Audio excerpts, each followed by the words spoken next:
Hello dear student, आज हम लोग क्लास 10th का चैप्टर नंबर 12 इलेक्ट्रिसिटी चैप्टर को पढ़ने जा रहे हैं। इसमें हम लोग जो है पॉइंट वाइज करके पढ़ेंगे। जो जो एग्जाम में पूछा जाता है उसी चीज को आज हम लोग पढ़ने वाले हैं। ठीक है, तो चलिए हम लोग स्टार्ट करते हैं पहला पॉइंट से। सबसे पहला जो पॉइंट होता है इलेक्ट्रिसिटी चैप्टर में, वो सबसे पहला पॉइंट हमारा होता है इलेक्ट्रिक चार्ज। क्या होता है? इलेक्ट्रिक चार्ज, जिसे हम हिंदी में बोलते हैं विद्युत आवेश। अगर आप इलेक्ट्रिसिटी चैप्टर पढ़ रहे हैं, अगर आपको पता नहीं है कि इलेक्ट्रिक चार्ज क्या है, तो आप समझिए कि हम लोग जो है इलेक्ट्रिसिटी चैप्टर में कुछ नहीं पढ़े, क्योंकि सारा कुछ जो खेला होता है वो इलेक्ट्रिक चार्ज पे ही होता है। तो सबसे पहले हम लोग समझते हैं कि इलेक्ट्रिक चार्ज जो है यानी विद्युत जो आवेश है वो क्या है। तो यहाँ पे देखिए लिखा हुआ है, it is the physical property of matter that causes it to experience a force when placed in an electromagnetic field. बोल रहा है कि अगर कोई मैटर को हम लोग इलेक्ट्रोमैग्नेटिक फील्ड के अंदर अगर रखते हैं तो उसको एक फोर्स का महसूस होता है। फोर्स का कहने का मतलब है उसको पुल कोई खींच रहा है या उसको कोई धक्का दे रहा है। हिंदी इंग्लिश में अगर बोलें तो उसको क्या बोलते हैं? कोई पुल कर रहा है या कोई पुश कर रहा है। यही प्रॉपर्टी के कारण ये क्या होता है, पुश और पुल होता है। अगर इलेक्ट्रिक चार्ज उसमें नहीं रहता तो ये फोर्स का अनुभव उसको नहीं होता। समझ में आ रहा है? अगर हिंदी से बात करें तो क्या लिखा हुआ है, यह पदार्थ का वह भौतिक गुण है जिसके कारण वह किसी चुंबकीय या विद्युत क्षेत्र में रखे जाने पर एक बल का अनुभव करता है। इसी का हिंदी लिखा हुआ है यहाँ पे। समझ में आ रहा है? अब बात करते हैं हम लोग कि इलेक्ट्रिक चार्ज का जो सिंबल है वो क्या है। उसका जो सिंबल है वो क्या है? क्यू है। इलेक्ट्रिक चार्ज रिप्रेजेंटेड बाय बड़ा क्यू, ठीक है, यानी कैपिटल क्यू, ठीक है। अब इलेक्ट्रिक करंट का जो एस आई यूनिट होता है, यानी उसको मेजरमेंट हम लोग किससे करते हैं, तो उसका मेजरमेंट जो होता है वो क्या होता है, कूलाम में होता है, ठीक है। अब बात करते हैं इलेक्ट्रिक चार्ज का फॉर्मूला। तो इलेक्ट्रिक चार्ज का जो फॉर्मूला होता है वो क्या होता है, क्यू बराबर एन ई। क्यू बराबर एन, यानी इलेक्ट्रिक चार्ज बराबर एन ई। यहाँ पे जो एन है वो बता रहा है नंबर ऑफ इलेक्ट्रॉन, ठीक है, और जो ई है वो बता रहा है charge of one electron. One electron का जो चार्ज होता है वो कितना होता है, 1.6 into 10 to the power -19 coulomb, ठीक है। ये जो क्वेश्चन है, ये जो है यहाँ पे एक इलेक्ट्रॉन बराबर कितना कूलम होता है, 1.6 into 10 to the power -19 coulomb. ये बहुत बार जो है ऑब्जेक्टिव क्वेश्चन में पूछा गया है, तो इसको आप राइट जरूर कर लीजिएगा। ये बहुत पीबीआई है ऑब्जेक्टिव क्वेश्चन के लिए, ठीक है। ठीक है, अब यहाँ पे बात करते हैं कि 1 कूलम जो है वो कितना चार्ज कंटेन करता है, यानी कितना इलेक्ट्रॉन्स कंटेन करता है। तो कितना होता है, 6 into 10 to the power 18 electron. एक कूलम चार्ज में approx 6 into 10 to the power 18 electrons पाया जाता है, ठीक है। अब चलते हैं हम लोग नेक्स्ट पॉइंट। नेक्स्ट पॉइंट यहाँ पे हम लोग को पढ़ना है इलेक्ट्रिक करंट। क्या पढ़ना है, इलेक्ट्रिक करंट यानी विद्युत धारा। क्या पढ़ना है, विद्युत धारा। अब देखिए यहाँ पे समझते हैं कि इलेक्ट्रिक करंट है क्या। क्या बोल रहा है, it is defined as the rate of flow of electric charge through any cross section of a conducting wire per unit time.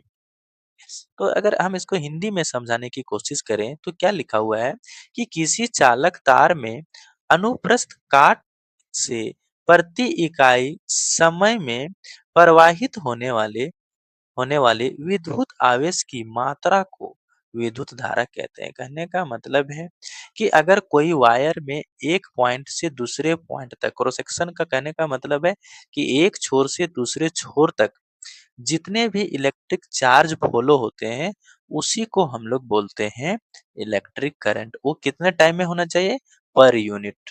वो टाइम जो होता है सेकंड में हो सकता है, 1 सेकंड में हो सकता है, ठीक है, 1 मिनट में हो सकता है। इस तरह से टाइम को लिया जाता है। यहाँ पे हम लोग देखें कि सिंबल जो अगर यहाँ पे पूछा तो क्या बताना है कि इलेक्ट्रिक करंट को रिप्रेजेंट किया जाता है किससे, कैपिटल आई से, ठीक है। और अगला जो पॉइंट है ये बहुत इंपॉर्टेंट है क्या कि इलेक्ट्रिक करंट को मेजर किया किससे किया जाता है यानी एसआई यूनिट। एसआई यूनिट क्या होता है कि उससे मेजर किससे किया जाता है। तो इलेक्ट्रिक करंट को यहाँ पे हमको एम्पियर में मेजर किया जाता है।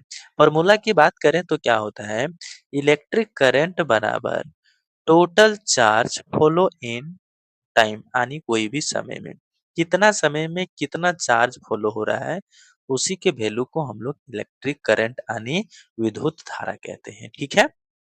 ठीक है। अब हम लोग चलते हैं नेक्स्ट पॉइंट की ओर। नेक्स्ट पॉइंट यहाँ पे बोल रहा है डिफाइनिंग 1 एम्पियर। ये बहुत वीवीआई है, बहुत वीवीआई है। इसको हम लोग केकेआई भी बोल सकते हैं। केकेआई कहने का मतलब है कस कस के इम्पोर्टेंट। बहुत बार ये क्वेश्चन में पूछा गया है। पूछता है डिफाइन 1 एम्पियर या फिर इसमें पूछेगा बताइए 1 एम्पियर क्या है।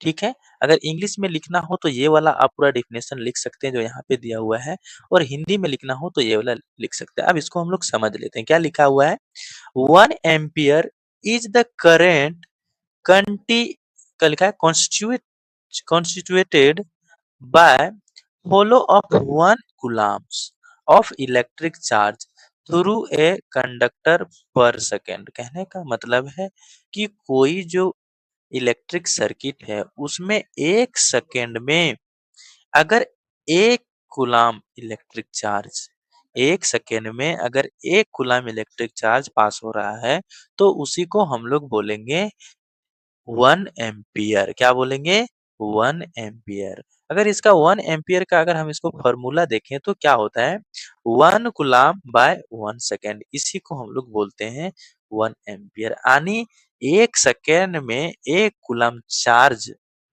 फॉलो होना चाहिए। समझ में आ रहा है। ठीक है। हिंदी में बात करें तो यहाँ लिखा हुआ है यदि किसी चालक तार से प्रति सेकेंड 1 कूलाम का विद्युत आवेश प्रवाहित होता है। कितना 1 कूलाम का विद्युत आवेश प्रवाहित होता है तो परिपथ में धारा का मान 1 एम्पियर कहलाता है। ठीक है। अब हम लोग चलते हैं नेक्स्ट पॉइंट। नेक्स्ट पॉइंट यहाँ पे दिया हुआ है फोन नंबर क्या बता है circuit diagram sorry circuit direction and ammeter. मतलब जो करंट है इलेक्ट्रिक जो धारा है विद्युत जो धारा है वो किस दिशा में फॉलो करता है। तो यहाँ पे देखिए क्या बताया गया है कि इलेक्ट्रिक करंट जो है वो पॉजिटिव टर्मिनल से नेगेटिव टर्मिनल की ओर फॉलो करता है। यानी जो एक कोई सेल होता है बैटरी में उसमें एक पॉजिटिव होता है एक नेगेटिव होता है। तो उसमें जो चार्ज फॉलो करता है वो कैसे फॉलो करता है पॉजिटिव टर्मिनल से नेगेटिव टर्मिनल की ओर। ठीक है। और एक और पॉइंट यहाँ पे लिखा हुआ है क्या लिखा हुआ है strictly opposite to the actual direction of flow of negative electrons. कहने का मतलब है कि नेगेटिव इलेक्ट्रॉन जिधर फॉलो करता है उधर इलेक्ट्रिक करंट फॉलो नहीं करता है। ठीक है। उसके अपोजिट इलेक्ट्रिक करंट का जो चार्ज है वो फॉलो करता है। समझ में आ रहा है। अब दूसरा जो पॉइंट था वो क्या था ammeter properties. Ammeter कहने का मतलब है इलेक्ट्रिक करंट को मापने का अंतर को हम लोग बोलते हैं एम मीटर। तो एम मीटर क्या है instrument used to measure the electric current flow in a circuit. मतलब एक सर्किट में इलेक्ट्रिक करंट मापने के लिए हमको एम मीटर की आवश्यकता होती है। ठीक है। और यहाँ पे क्या लिखा है always connected in series because it has very low internal resistance. यहाँ पे बोल रहा है कि जो एम मीटर है उसको हमेशा सीरीज कॉम्बिनेशन में जोड़ा जाता है। क्यों? क्योंकि उसके पास जो है बहुत कम इंटरनल फोर्स है आंतरिक फोर्स है। ठीक है। इसी को हम लोग यहाँ पे जो है हिंदी में बताएं। हिंदी मीडियम वाले स्टूडेंट इस हिंदी के डिफिनेशन को लिख सकते हैं पॉइंट को लिख सकते हैं। ठीक है। अब हम लोग चलते हैं नेक्स्ट पॉइंट। नेक्स्ट पॉइंट क्या है 5 नंबर पोटेंशियल डिफरेंस। क्या है पोटेंशियल डिफरेंस। अब समझते हैं पोटेंशियल डिफरेंस क्या है। हिंदी में बात करें तो ये इसको बोलते हैं हम लोग विद्युत विभवांतर। ठीक है। डिफरेंस का मतलब क्या होता है कुछ कोई बड़ा तो कोई छोटा कोई दूर तो कोई नजदीक। यहाँ पे हम लोग बात करेंगे वोल्टेज का। ठीक है। कि उसमें डिफरेंस क्या है। अगर डिफरेंस नहीं रहेगा तो करंट जो है वो फॉलो नहीं करेगा। सेम रहेगा तो फॉलो कैसे करेगा इक्वल इक्वल में फॉलो हो पाएगा नहीं हो पाएगा, ठीक है। तो यहाँ पे समझते हैं इंग्लिश में पोटेंशियल डिफरेंस को। क्या लिखा है? It is the work done per unit charge in moving a net electric charge from one point to another in a circuit carrying circuit in a current carrying circuit, sorry, ठीक है। तो यहाँ पे क्या बोल रहा है कि कोई इलेक्ट्रिक चार्ज को एक पॉइंट से दूसरे पॉइंट तक ले जाने में जितना हमको काम करना पड़ता है, उसी को हम लोग बोलते हैं इलेक्ट्रिक पोटेंशियल। क्या बोलते हैं? इलेक्ट्रिक पोटेंशियल या इलेक्ट्रिक पोटेंशियल डिफरेंस। समझ में आया? ठीक है। इलेक्ट्रिक पोटेंशियल को जो हम लोग सिंबॉलिक फॉर्म देते हैं, वो क्या है? भी है। क्या है? भी है। ऐसा ही मात्रक जो होता है इलेक्ट्रिक पोटेंशियल का और इसका इलेक्ट्रिक पोटेंशियल डिफरेंस का भी, तो क्या होता है? वोल्ट। क्यों? क्योंकि इसे वोल्ट ने ही बताया था। वोल्ट एक वैज्ञानिक थे, उसका पूरा नाम था एलेसैंद्रो वोल्ट। ठीक है? ठीक है। अब यहाँ पे जो फॉर्मूला होता है वोल्ट का, वोल्टेज का, तो वो क्या होता है? V बराबर W by W by W by Q. क्या होता है? V बराबर डब्ल्यू बाय क्यू। और V जो है वो क्या होता है? वोल्टेज बताता है, यानी पोटेंशियल डिफरेंस बताता है। और जो W है वर्क डन इन जूल, और Q जो है वो बताता है चार्ज इन कूलम्ब। चार्ज को बताता है। Q इसके पिछले पॉइंट में हम लोग पढ़े थे कि Q क्या बताता है? इलेक्ट्रिक चार्ज का सिंबल है। ठीक है। हिंदी में अगर हम बात करें तो वही लिखा हुआ है। क्या लिखा हुआ है?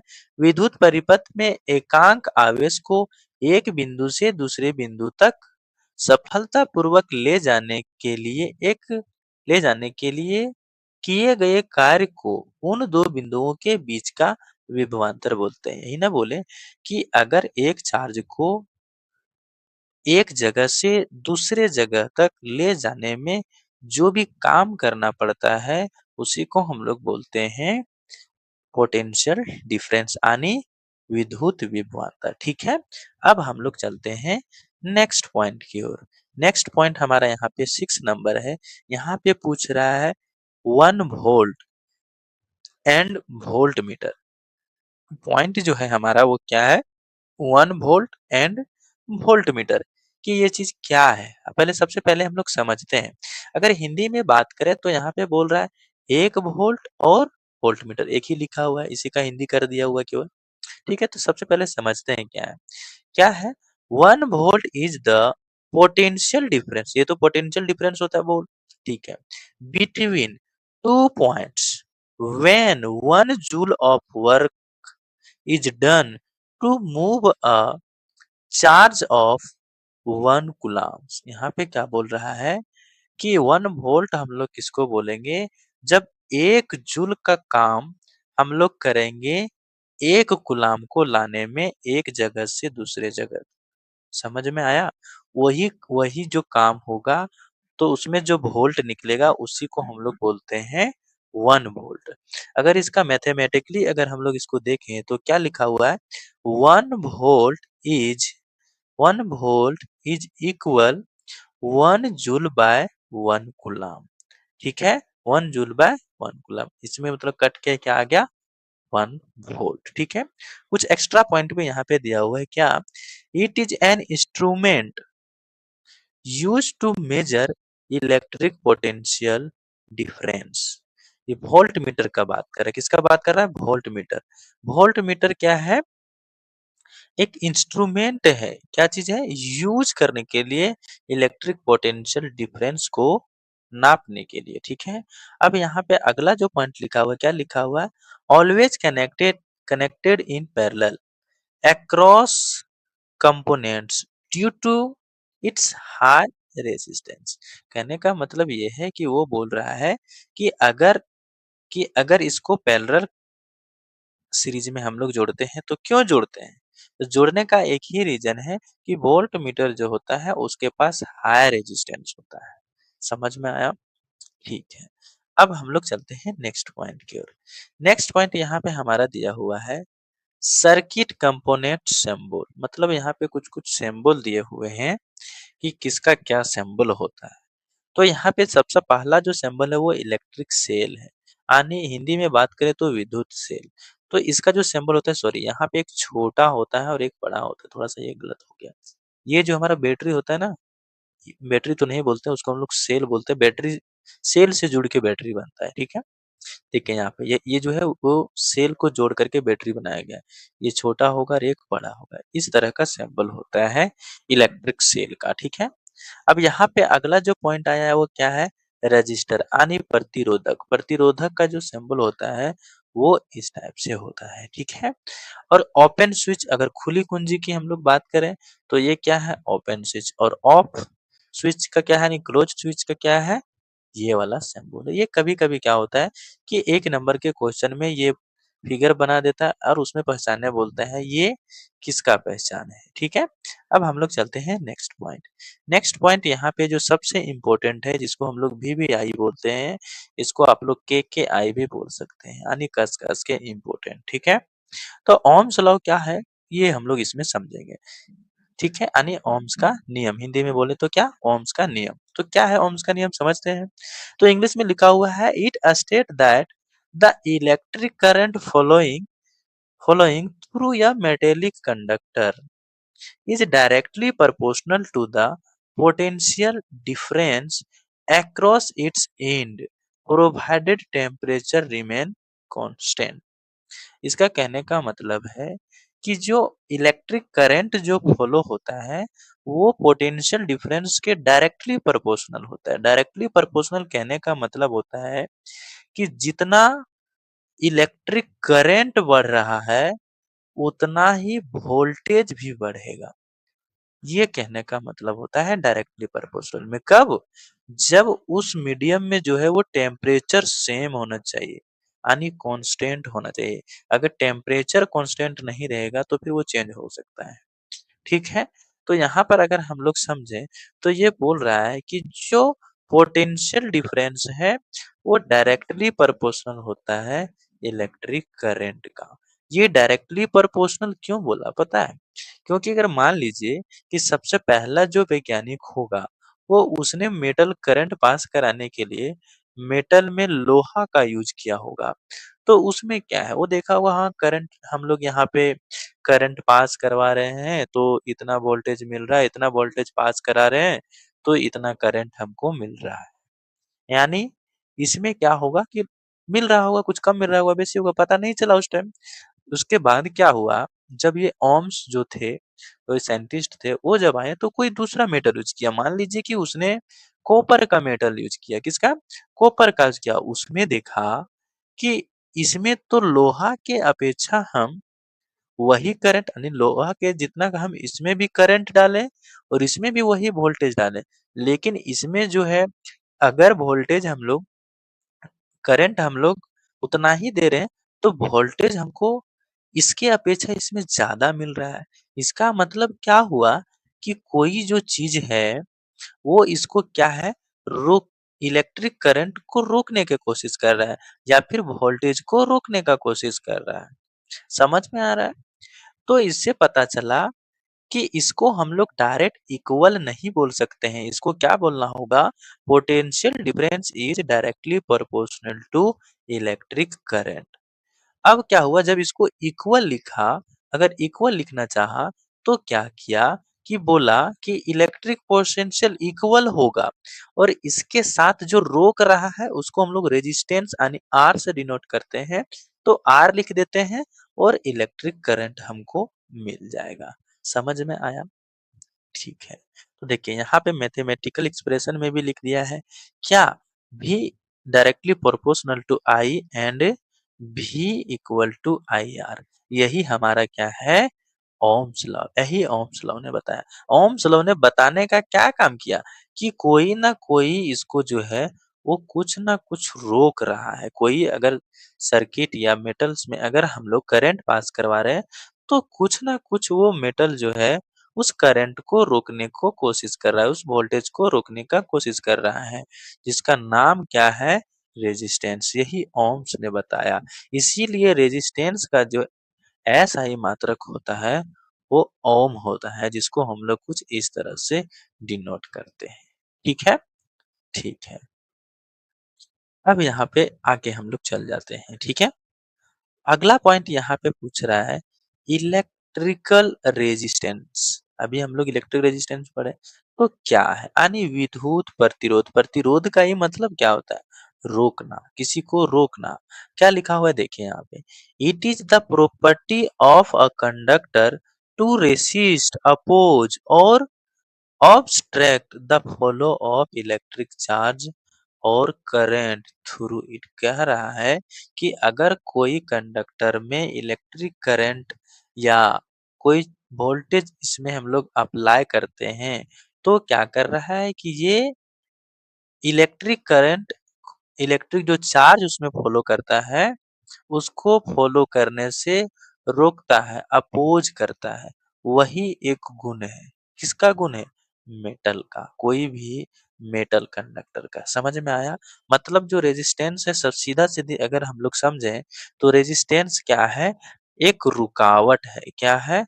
रुकावट है। यानी ये इलेक्ट्रिक करंट को कुछ ना कुछ रोकने का काम करता है, ठीक है? सिंबल की हम लोग बात करें, तो रेजिस्टेंस का जो सिंबल होता है, वो बड़ा आर होता है और एसआई यूनिट क्या होता है?